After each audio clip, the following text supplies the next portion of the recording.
Hello friends, स्वागत है आप सभी का आपका अपने इस YouTube channel GK with Saroj पर। तो दोस्तों, आज की इस वीडियो में हम लोग मॉडर्न हिस्ट्री का पहला चैप्टर आप लोग जान ही रहे हैं, चल रहा है लगातार सीरीज। तो पहला चैप्टर भारत में यूरोपीय कंपनियों का आगमन, जिसका हम लोग 7 पार्ट तक कर लिए हैं, 1 से लेके। तो सभी में पार्ट आप लोग देख सकते हैं, सभी में 10, 20, 30 सवाल को कवर किए गए हैं। पहले में 10 है, दूसरे में 10 है, तीसरे में, चौथे, पाँचवें, छठे में 20 है, सातवें में 30 है। इसमें जो है 40 सवाल रहेगा लगभग। ठीक है, तो चलिए इस वीडियो को स्टार्ट करते हैं समय को बिना बर्बाद किए। सभी के सभी प्रश्न इम्पोर्टेंट रहेगा, क्योंकि आधुनिक भारत का इतिहास जो है, इसका जो एवज रहता है प्रत्येक एग्जाम में सबसे ज़्यादा इसी टॉपिक से, यानी इसी विषय से पूछा जाता है एग्जाम में प्रश्न। ठीक है, हिस्ट्री का जो है आधुनिक भारत का इतिहास उसमें। ठीक है, तो चलिए वीडियो को स्टार्ट करते हैं समय को बिना बर्बाद किए। ये जो क्वेश्चन था आपका 31 नंबर, पिछले वीडियो का होमवर्क क्वेश्चन था। ठीक है, पिछले वीडियो का होमवर्क क्वेश्चन था। तो हमने इसी क्वेश्चन से जो है शुरुआत किया है, क्योंकि आपका जो है इस सवाल का आंसर भी आपको मिल जाए। ठीक है, तो हमने पहले ही इस का शूटिंग कर रहे थे, तो उसी टाइम जो है हमने इस सब में टिक कर दिए हैं। ठीक है, तो मेरा वीडियो बीच में गड़बड़ा गया, जिस कारण से फिर से शूटिंग कर रहे हैं, तो अब तो ये मिट नहीं सकता। ठीक है, तो इसी पर हम लोग वीडियो को एडिटिंग करेंगे, कोई दिक्कत नहीं है। ठीक है, वीडियो अच्छा रहेगा, लाइक शेयर कंटेंट वही रहेगा। ठीक है, तो चलिए पहला क्वेश्चन है आपका, सूची 1 व 2 को सम्मिलित कीजिए तथा नीचे दिए गए कूट की सहायता से सही उत्तर मिलाइए। सूची 1 में युद्ध है, 2 में संधि है, तो युद्ध को संधि के साथ मिलान करना है।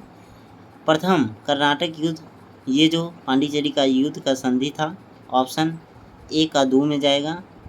और द्वितीय कर्नाटक युद्ध एला सापला के साथ संधि में जाएगा, 2 का बी का जो है 1 में। बांडीवास का युद्ध पेरिस की संधि में जाएगा, और बक्सर का युद्ध जो है आपका इलाहाबाद की संधि में जाएगा। ठीक है, तो ऑप्शन इसका ए सही हो जाएगा। 1 का 2 है, बी का 1, सी का 3, डी का 4। ठीक है, तो यही सही आंसर हो जाएगा।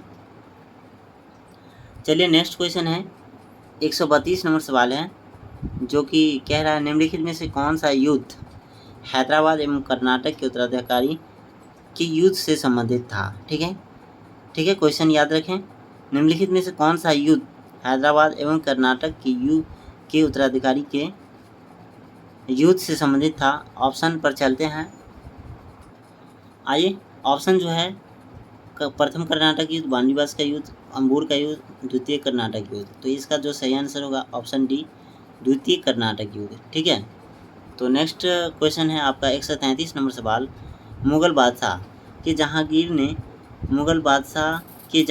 ने जो है 400 मनसब किसे प्रदान किया था।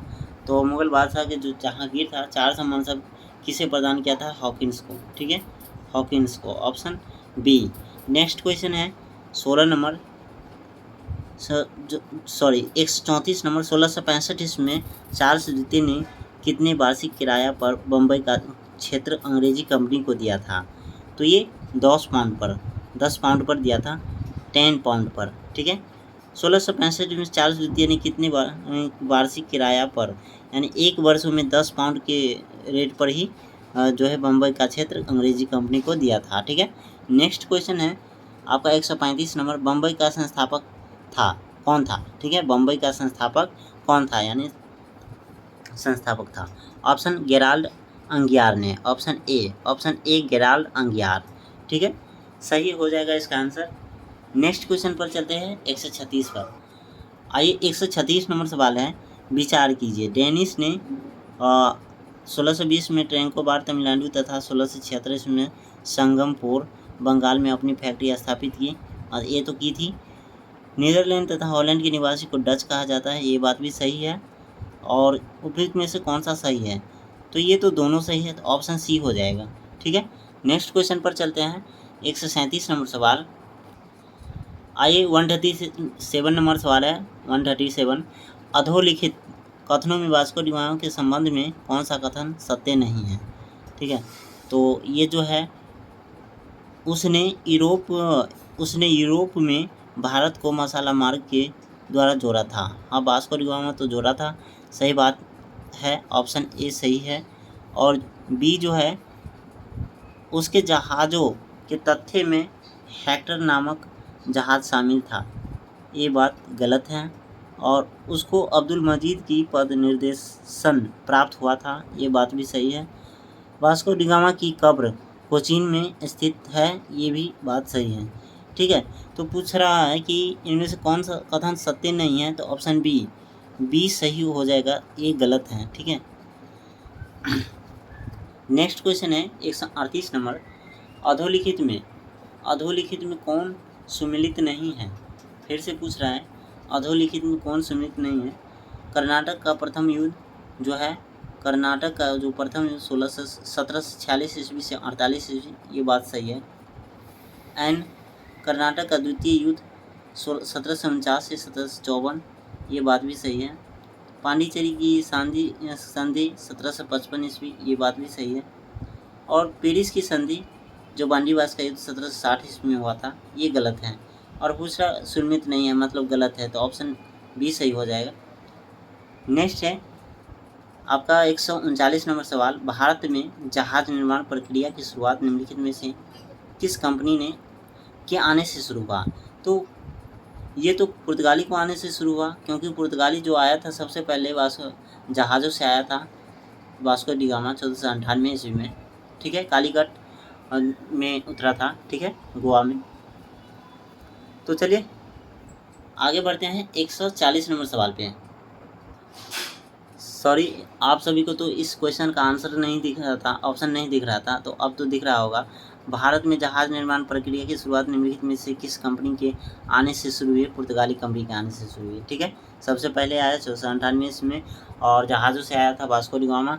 तो उसके देखने से ही जहाज़ का निर्माण की प्रक्रिया आई थिंक शुरू हो गया होगा। ठीक है, तो यही इसका आंसर होगा, ऑप्शन 140। Question 140 number. विचार कीजिए और यात्रियों के आने के क्रम को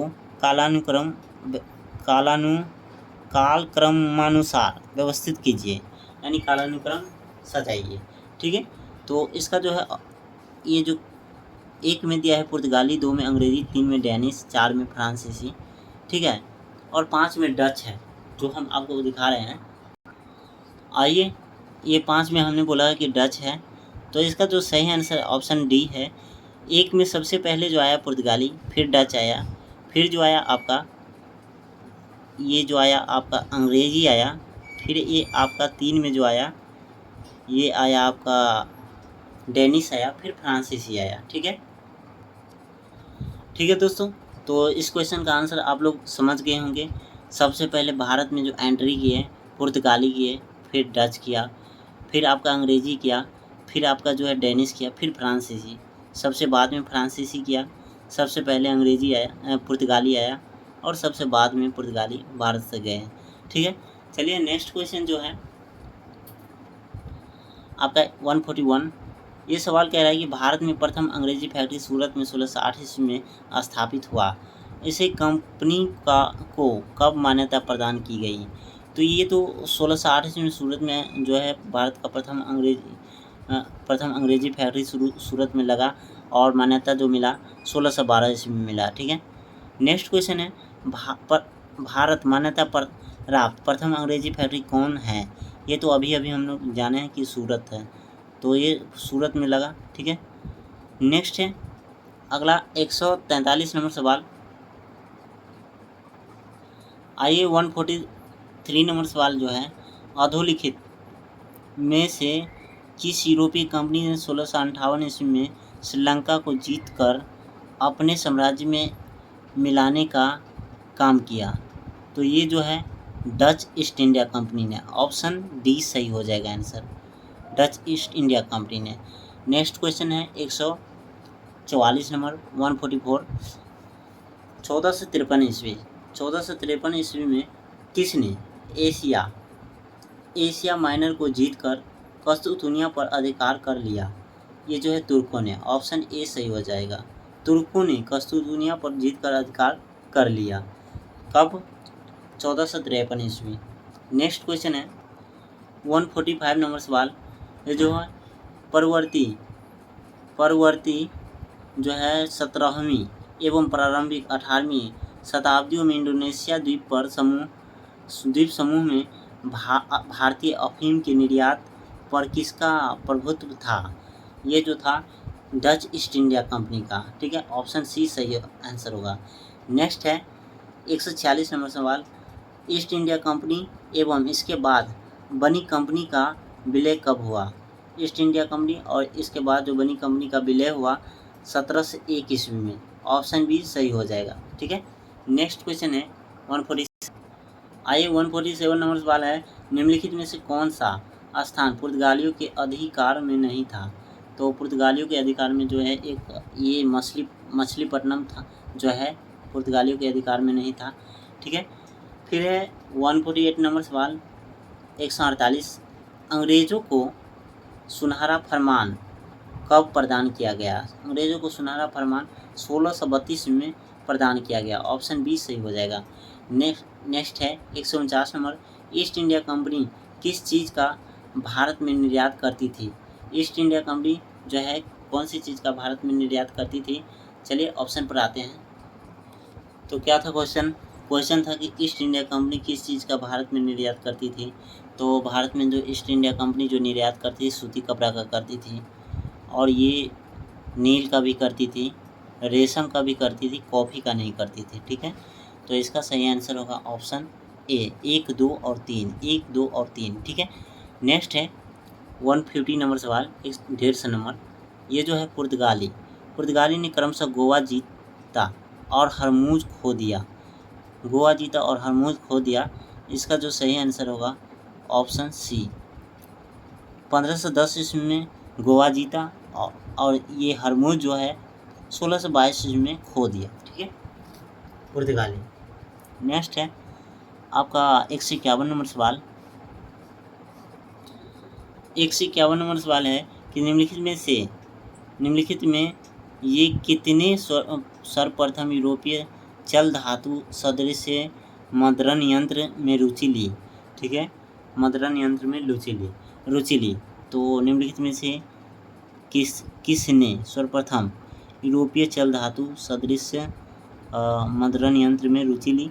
तो ये भीमजी पोरख। ऑप्शन डी सही हो जाएगा। नेक्स्ट है east India company. 152 number. East India company ने किस हेतु भारत में निवेश शब्द का प्रयोग किया? ठीक है, तो ये जो है भारतीय वस्तुओं को खरीदने के लिए उनके बुलियन आयात पर निवेश शब्द का जो है भारत में निवेश शब्द का प्रयोग किया। ठीक है, नेक्स्ट है 153 नंबर सवाल पे आते हैं। आइए 153 नंबर सवाल है, फ्रांसीसियों ने किस संधि के द्वारा मद्रास अंग्रेज को वापस लौटा दिया?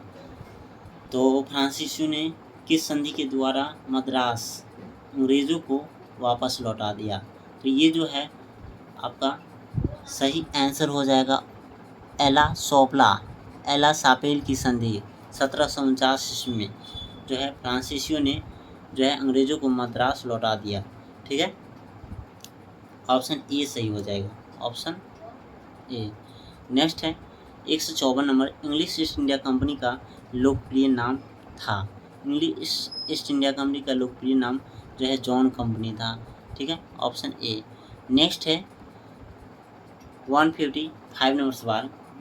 आइए 155 नंबर सवाल कह रहा है कि बंगाल का कौन सा बंदरगाह पुर्तगालियों के समय पोर्टो ग्रांडे कहा जाता था?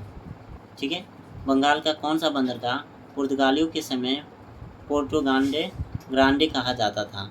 ऑप्शन बी सही हो जाएगा, हुगली बंदरगाह। ठीक है, हुगली बंदरगाह को जो है क्या कहा जाता है बंगाल का? ये जो है पोर्टो ग्रांडे। ठीक है, नेक्स्ट है 156 नंबर सवाल। 18वीं सदी के अंत तक भारत के किस भाग में यूरोपीय एशियाई मिशनरीज अधिक सक्रिय थी। ठीक है, तो ऑप्शन ए बंगाल और असम। 18वीं सदी के अंत तक भारत के किस भाग में यूरोपीय ईसाई मिशनरीज अधिक सक्रिय थी? Option A. नेक्स्ट है 157 नंबर सवाल पे आते हैं। आइए 157 नंबर सवाल कह रहे हैं कि 17वीं शताब्दी में भारत और जावा के बीच व्यापार पर प्रभुत्व था। तो किसका प्रभुत्व था? ये डचों का, ऑप्शन बी। ठीक है, नेक्स्ट है 158 नंबर सवाल। सेंट थोमे का युद्ध कब हुआ? सेंट थोमे का युद्ध 1748 ईस्वी में हुआ, ऑप्शन बी। ठीक है, नेक्स्ट है सेंट थोमे का युद्ध किसके बीच लड़ा गया? सेंट थोमे का युद्ध जो है आपका फ्रांसीसियों एवं अनुरुद्दीन के बीच लड़ा गया। ठीक है, फ्रांसीसी एवं अनुरुद्दीन के बीच। ठीक है, ये सेंट थॉमस का युद्ध 1748 ईस्वी में हुआ। ठीक है, नेक्स्ट है आपका निम्नलिखित में से कौन सा, आते हैं 160 नंबर सवाल पे। आइए 160 नंबर सवाल है, निम्नलिखित में से कौन सा युद्ध नहीं सुमेलित है, यानी सुमेलित नहीं है? तो बक्सर का युद्ध जो है मीर जाफर विरुद्ध फ्रांसीसी के बीच लड़ा गया, ये जो है गलत सुमेलित है, यही इसका आंसर हो जाएगा सही। बाकी जो है बांडीबास का युद्ध फ्रांसीसी विरुद्ध ईस्ट इंडिया कंपनी के बीच लड़ा गया, ये बात तो सही है। ठीक है, और ये चिलियावान का युद्ध डलहौजी के विरुद्ध मराठा के बीच लड़ा गया, सही बात है। एंड अंबूर का युद्ध जो है चंदा साहब विरुद्ध मीर कासिम के बीच लड़ा गया, ऑप्शन डी भी सही है। मतलब इसका सही आंसर होगा ऑप्शन ए। ठीक है, कि सुमिलित नहीं है। नेक्स्ट है 161 161 नंबर सवाल। चौल का युद्ध कब हुआ? तो ये 1508 ईस्वी में, चौल का युद्ध 1508 ईस्वी में हुआ। ठीक है, नेक्स्ट है 15वीं और 16वीं सदी में सुर्खियों में रहा स्पाइस आइलैंड मसालों का द्वीप कहाँ अवस्थित था? तो मसालों का द्वीप स्पाइस आइलैंड इंडोनेशिया में अवस्थित था। ठीक है, बहुत ही इंपॉर्टेंट सवाल है, इसी याद रखेंगे। ठीक है, नेक्स्ट है अंग्रेजों ने अपना पहला प्रेसिडेंसी नगर कलकत्ता को कब घोषित किया? तो अंग्रेजों ने अपना पहला प्रेसिडेंसी नगर कलकत्ता को 1700 ईस्वी में घोषित किया। ठीक है, तो ये जो है 63 नंबर सवाल, अभी तो आपको ये देखिए 63 नंबर सवाल है, अंग्रेजों ने अपना पहला प्रेसिडेंसी नगर कलकत्ता को कब घोषित किया? 1700 ईस्वी में, ऑप्शन बी। ठीक है, नेक्स्ट है 164 नंबर सवाल, जो कि कह रहा है सूची 1 को 2 के साथ सुमेलित करना है, सूची 1 और 2 को सुमेलित करना है। ठीक है, और ये मिलान करना है। तो देखिए पहला जो है आपका फ्रांसीसी डे मद्रास का संस्थापक था, ये सही है। और दूसरा जो है जॉब चरना कलकत्ता का संस्थापक था, ये भी सही है। नेक्स्ट है गेराल्ड अयंगियार जो है बम्बई का संस्थापक था, ये भी सही है। तो इसका जो है 1 का 1, बी का 2, सी का 3 ऑप्शन सही हो जाएगा, ऑप्शन ए। ठीक है, आइए तो ये है ऑप्शन आपका सही हो जाएगा, ऑप्शन ए। नेक्स्ट है अगला। हेलो दोस्तों, अगर वीडियो अच्छा लग रहा है तो लाइक शेयर ज़रूर कीजिए, और चैनल पर नए हैं तो सब्सक्राइब कर लीजिए, और पुराने हैं तो जुड़े रहिए। ठीक है, चलिए ये जो है 165 नंबर सवाल, अधोलिखित में कौन सा सही सुमेलित नहीं है? तो ये जो है आपका सही सुमेलित पुर्तगाल एस्तादो द इंडिया, ये जो है गलत है। फ्रांस